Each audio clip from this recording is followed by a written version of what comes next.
for the people that are receiving these benefits that are basically non-productive. The Clinton team decided that to win, they had to promise tax cuts for these suburban voters.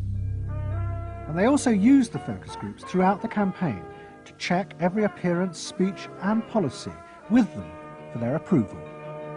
What Clinton called the forgotten middle class became central figures in a new type of reactive politics. Candidates for the presidency of the United States had been prepackaged and designed for many, many years. What was new was an attempt to use very sophisticated or pseudo-sophisticated techniques to plumb the public psychology, to find out precisely what the desires of the individuals were, and then to come up with a candidate and a platform and images and words that exactly responded to those deep desires. This was packaging at a new level. This was polling at an extreme. I'm not going to raise taxes on the middle class. And the middle class needs a break. Government is in the way. It's taking more of your money and giving you less in return. In the name of the hard-working Americans who make up our forgotten middle class, I proudly accept your nomination for President of the United States. Stay focused. Talk about things that matter to people. You know? It's the economy, stupid. Okay? But Clinton's campaign team, led by James Carville and George Stephanopoulos, did not believe that they were capitulating to the selfish desires of the middle classes. Tax cuts were the price they had to pay to regain power. But once in power, they would still fulfill traditional democratic policies and help the poor who had been neglected under Reagan, above all with the reform of healthcare. They would pay for the tax cuts by cutting defense spending and increasing taxes on the very rich. In this way, they believed they were forging a coalition of the new and the old voters, both of whom could be satisfied. Probably for the first time in a generation tomorrow, we're going to win. And that means that more people are going to have better jobs. People are going to pay a little less for health care, get better care. And more kids are going to go to better schools. So thanks.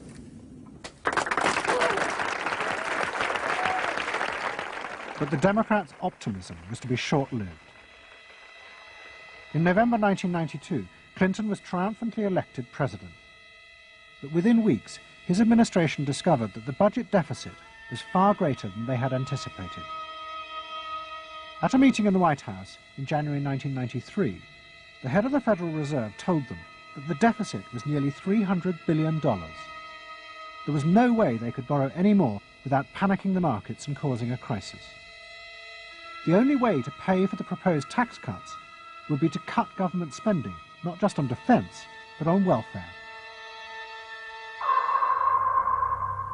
Clinton was faced with a choice between the old politics and the new, and he chose the old. The tax cuts were dropped, and he tried to inspire the country with the old democratic ideal of government spending to help the poor and disadvantaged. Tonight I want to talk with you about what government can do, because I believe government must do more. To put people to work now, to create 500,000 jobs, jobs to rebuild our highways and airports, to renovate housing, to bring new life to rural communities and spread hope and opportunity among our nation's youth. Healthcare reform sounds like a great idea to me. Well, I know, but some of these details sure scare the heck out of me. Like what? Well, like for... At the start of the Clinton administration, many of us, including, I believe, President Clinton himself, reverted back to an older tradition, tried to lift the public, to talk about genuine ideals beyond the individual. And that reform agenda being not only universal health care and child care and dealing with the widening inequalities in our society and homelessness, many things that many citizens, just particularly middle-income citizens, didn't want to deal with. But the suburban voters who had been promised tax cuts were not inspired by Bill Clinton's vision. They felt betrayed and wanted revenge. Their opportunity came in 1994 with the congressional elections. The Republicans, led by Newt Gingrich, promised huge tax cuts and to dismantle the welfare system.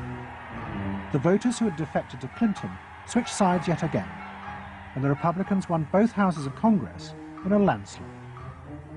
Well, I think it's a tremendous vote in favor of smaller government, lower taxes, and in a sense, renewal of the Thatcher-Reagan tradition. And I think in that sense, it's pretty decisive. It means that the welfare state is going to be less hospitable for people who are not willing to take responsibility for their own situation. No question about it. I think today is the beginning of the end of the welfare state. For Clinton, it was a disaster. Faced with a hostile Congress, there was no way for him to get his reforms through. His personal popularity plummeted, and it seemed certain he would not be re-elected in 2 years' time. In desperation, and without telling his cabinet, Clinton turned for help to one of America's most ruthless political strategists, Dick Morris. What did he want you to do? Save his butt.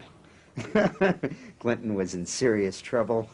He had lost the '94 election. He had lost control of Congress, and he hired me to come back and help save him. So he was basically asking me to perform roughly the same role as a life preserver would if you're drowning. What Morris told Clinton was that to win re-election, he would have to transform the very nature of politics. The crucial swing voters in the suburbs now thought and behaved like consumers. The only way to win them back was to forget all ideology and instead turn politics into a form of consumer business. Clinton must try to identify their personal desires and whims and then promise to fulfill them. If he followed those consumer rules, they would follow him. I said that I felt the most important thing for him to do was to bring to the political system the same consumer rules philosophy that the business community has. Because I think politics needs to be as responsive to the whims and the desires of the marketplace as business is. And it needs to be as sensitive to the bottom line, profits or votes, as a business is. I think that all of this involves really a changed view of the voters, so that instead of treating them as targets, you treat them as owners. Instead of treating them as something that you can manipulate, you treat them as something you need to learn from. And instead of feeling that you can stay in one place and you can manipulate the voters, you need to learn what they want and move yourself to accommodate it. To get inside the minds of the swing voters, Morris brought lifestyle marketing into politics for the first time. He went to one of America's most prominent market research firms called Penn & Shern and commissioned what they called a neuropersonality poll. It was a massive survey of hundreds of thousands of voters, but the only political questions it asked were to find out whether someone was a swing voter or not. All the other questions were intimate psychological ones, designed to see whether swing voters fell into identifiable psychological types. Well, we were asking people like, do you think you're the life of the party? Do you think when you see things that you like to have a list and organize them? Do you typically try to plan things ahead, or do you like to be more spontaneous? Where do you like to go? What sports do you like to play? What would you do with your spouse in a romantic weekend? So we were asking people some very personal questions about their own lives, to try to see where the kinds of people that were likely to change their vote also possessing of certain kinds of personality traits. And in fact, they were. The neuropersonality poll allowed the Clinton team to segment swing voters into different lifestyle types. They were given names like pools and patios, or caps and gowns, who were urban intellectuals living in university towns. From this, the team could identify ways in which they could make individuals feel more secure in their chosen lifestyles, just as business had learned to do with products. Dick Morris called it small-bore politics, tiny details of people's lives and personal anxieties which politics had never even thought about or noticed before, but which now had become the key to winning power. It was an America that focused on day-to-day practical concerns. Should I wear seatbelts? Should I stop smoking? Should I wear a school uniform? Is my neighborhood being protected?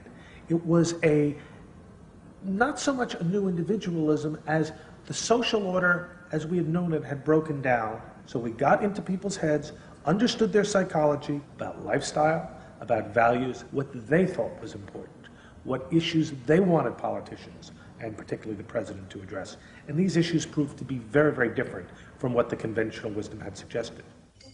As the election campaign began, Clinton revealed Morris's new approach to a shocked White House. All traditional policies were to be dropped. Instead, he would concentrate exclusively on policies that targeted the worries of the swing voters. V-chips would be fitted into televisions to prevent children from watching pornography. And mobile phones would be fitted into school buses to make parents feel more secure. Dick Morris also persuaded the president to spend his leisure time in the same way as particular groups of swing voters. He sent Clinton on a hunting holiday, dressed in exactly the Gore-Tex outfits a group called Big Sky Families liked. The aim was to reflect swing voters' lifestyles back to them. The Liberals in Clinton's cabinet hated this approach. And I would say, well, Dick, why have a campaign? This was the 1996 campaign. If all the president is going to do is offer up these little bite-sized miniature initiatives that appeal to people's desires, like consumers, buying soap, V-chips that you could put in your televisions so you could make sure that your children did not have pornography, and school uniforms. Why talk about them? They're so mundane and they're so tiny. And he would say back, if we don't do this, we may not get reelected. And I would say, what's the point of getting reelected if you have no mandate to do anything when you're reelected? And he'd say, what's the point of having a mandate if you can't get reelected? Isn't the ultimate goal getting reelected? But Morris's new politics were an extraordinary success. Clinton's ratings among the swing voters began to soar. And Dick Morris, along with the marketeer Mark Penn, took effective charge of making White House policy. Mark Penn set up a huge call center in an office block in Denver. And every night, hundreds of telephone operators called swing voters in suburbs across the country to check with them every detail of policies that Clinton was proposing. The policy was made by a group of people manning telephones in Denver, Colorado, placing calls to voters in places like Westchester and Pasadena, and asking them what they wanted from their government, and asking them very specifically about specific policies that Bill Clinton was considering. Would you be more likely to support him if he offered this particular government service, or if he offered that one? Those people told them what they thought. Mark Penn transmitted that to Bill Clinton, and it came out of his mouth. So essentially it was suburbanite voters. Suburban voters in the 90s were creating American domestic policy, and some of its foreign policy as well. Really? Yeah, Mark Penn was polling on questions like whether we should bomb in Bosnia, things like that. Morris also insisted that Clinton make a symbolic sacrifice of the old politics to convince the swing voters to trust him. In August 1996, Clinton signed a bill which ended the system of guaranteed help for the poor and unemployed. Welfare would be cut back after 2 years in order to force people into work. The new system was called welfare to work and would, he said, be a hand up, not a handout. It was the effective end of the guaranteed welfare system created by President Roosevelt 60 years before. For many in Clinton's cabinet, it was also the end of the progressive political ideal that Roosevelt had represented. The belief that one used a position of leadership to persuade the voters to think and behave as social beings, not as self-interested individuals. Dick Morris and the pollsters had won. And by that I mean that the people who ultimately got to the president, shaped the president's mind, were those who viewed the voters as just a collection of individual desires that had to be catered to and pandered to. It suggests that democracy is nothing more, and should be nothing more, than pandering to these unthought about, very primitive desires. Primitive in the sense that they are not even necessarily conscious, just what people want in terms of satisfying themselves. really responded to those deep desires. This was packaging at a new level. This was polling at an extreme. I'm not going to raise taxes on the middle class. And the middle class needs a break. Government is in the way. It's taking more of your money and giving you less in return. In the name of the hard-working Americans who make up our forgotten middle class, I proudly accept your nomination for President of the United States. Stay focused. Talk about things that matter to people. You know? It's the economy, stupid. Okay?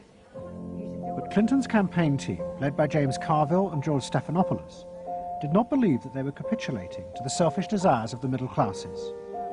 Tax cuts were the price they had to pay to regain power. But once in power, they would still fulfill traditional democratic policies and help the poor who had been neglected under Reagan, above all with the reform of healthcare. They would pay for the tax cuts by cutting defense spending and increasing taxes on the very rich. In this way, they believed they were forging a coalition of the new and the old voters, both of whom could be satisfied. Probably for the first time in a generation tomorrow, we're going to win. And that means that more people are going to have better jobs. Or the people that are receiving these benefits that are basically non-productive. The Clinton team decided that to win, they had to promise tax cuts for these suburban voters. And they also used the focus groups throughout the campaign to check every appearance, speech and policy with them for their approval. What Clinton called the forgotten middle class became central figures in a new type of reactive politics. Candidates for the presidency of the United States had been prepackaged and designed for many, many years. What was new was an attempt to use very sophisticated or pseudo-sophisticated techniques to plumb the public psychology, to find out precisely what the desires of the individuals were, and then to come up with a candidate and a platform and images and words that exactly